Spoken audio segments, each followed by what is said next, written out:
Assalamualaikum warahmatullahi wabarakatuh. Halo dan selamat datang kembali. Nah, hari ini kita bakal ngobrolin sesuatu yang penting banget. Gimana sih caranya seorang pemimpin bisa mengubah sekolah dari yang cuman tempat menghafal jadi sebuah inkubator inovasi? Kita akan kupas tuntas konsep kepemimpinan untuk deeper learning ini berdasarkan kajian dari Dr. Widiatmoko. Udah siap ngubah cara kita mandang sekolah? Yuk kita mulai. Oke, ini dia peta perjalanan kita hari ini. Pertama, kita bakal samain frekuensi dulu soal visinya. Terus, kita akan sorot siapa sih pahlawan sebenarnya di balik ini semua, yaitu guru sebagai aset inti. Setelah itu, kita akan nyalain mesin inovasi dengan cara pandang yang beda banget soal kegagalan.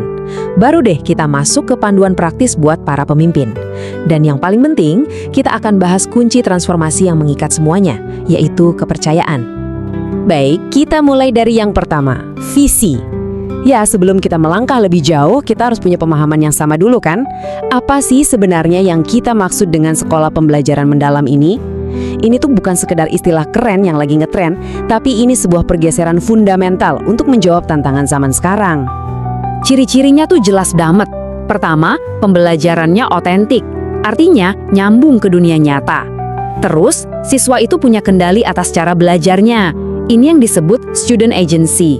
Strukturnya juga fleksibel, penilaiannya fokus ke kompetensi, bukan cuma angka di rapot.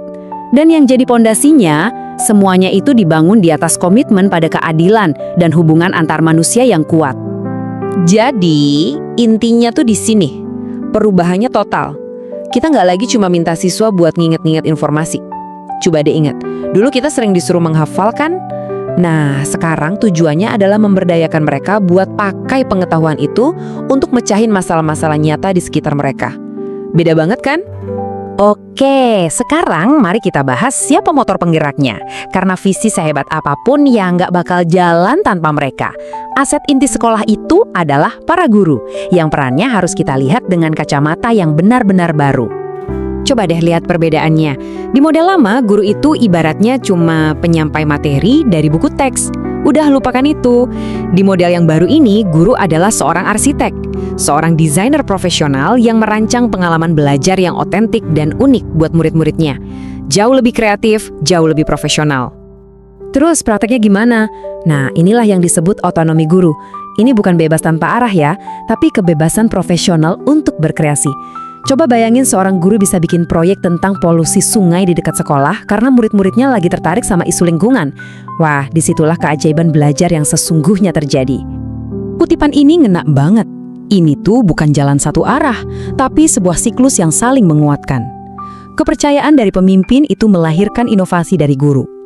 Inovasi itu kemudian membangun budaya profesional yang lebih solid, yang akhirnya ningkatin kepercayaan lagi. Semuanya berawal dari satu kata sederhana, percaya. Oke, visi udah, asetnya juga udah. Sekarang, gimana cara kita nyalain mesin inovasinya? Jawabannya ada di cara kita memandang kegagalan. Yuk, kita masuk ke konsep budaya gagal untuk maju, atau yang kerennya disebut failing forward. Coba deh kita renungin pertanyaan ini. Selama ini kan sistem pendidikan kita tuh takut banget sama kata gagal. Tapi gimana kalau kita balik logikanya? Gimana kalau kita lihat kegagalan itu bukan sebagai akhir dari segalanya, tapi sebagai data, sebagai batu loncatan buat nemuin ide yang lebih brilian lagi? Dan ini bukan cuma teori loh. Lihat deh contoh nyata dari Legacy High School. Mereka punya kebijakan yang menurut saya jenius. Coba 90 hari. Kedengerannya simpel, tapi dampaknya luar biasa. Ini tuh kayak ngasih izin resmi buat guru untuk ambil resiko, coba hal baru, dan yang paling penting, ini menghilangkan rasa takut dihukum kalau eksperimennya nggak berhasil. Dan ini tuh nggak cuma terjadi di satu sekolah. Lihat tabel ini. Legacy High mendorong pengambilan resiko.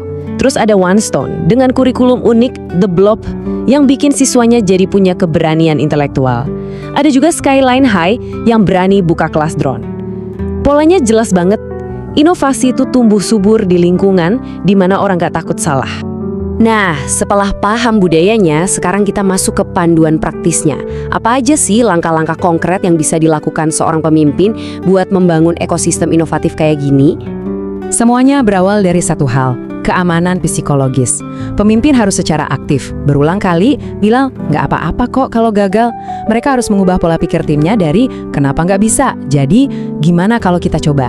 Dan mungkin yang paling penting ya, mereka harus jadi contoh dengan berani ngakuin kesalahan mereka sendiri di depan tim. Ini dia bukti pergeseran prioritas yang radikal. Pemimpin tradisional itu bisa habis waktunya sampai 80% buat ngurusin administrasi di kantor. Tapi pemimpin transformasional, mereka membaliknya. Sebagian besar waktu mereka, katakanlah 70% itu ada di lapangan, di dalam kelas, mendampingi dan mendukung guru-guru secara langsung. Mereka bukan lagi manajer di kantor, tapi pelatih di garis depan. Kita sampai di bagian terakhir dan yang paling fundamental. Kalau ada satu elemen yang mengikat ini semua, satu kunci yang bisa membuka semua pintu transformasi, elemen itu adalah kepercayaan. Ini mungkin kedengarannya paradoks ya, tapi disinilah inti dari kepemimpinan transformasional. Kekuatan sejati seorang pemimpin itu nggak diukur dari seberapa ketat mereka mengontrol, tapi justru dari seberapa berani mereka melepaskan kendali. Melepaskan kendali dan percaya sepenuhnya sama kapasitas profesional tim mereka. Tolong ingat ini selalu. Bukan gedungnya yang megah, bukan teknologinya yang paling canggih, bukan kurikulumnya. Aset terbesar, aset nomor 1 di setiap sekolah adalah keahlian, kreativitas, dan semangat dari para gurunya. Dan misi utama seorang pemimpin adalah membuka dan melepaskan semua potensi luar biasa itu. Sebagai penutup, kami ingin menyampaikan pesan khusus langsung dari Dr. Widiatmoko yang ditujukan untuk para pemimpin pendidikan hebat di luar sana. Beliau berpesan, untuk semua kepala sekolah, sebagai agen perubahan dan transformasi, teruslah berinovasi dan bersikap adaptif.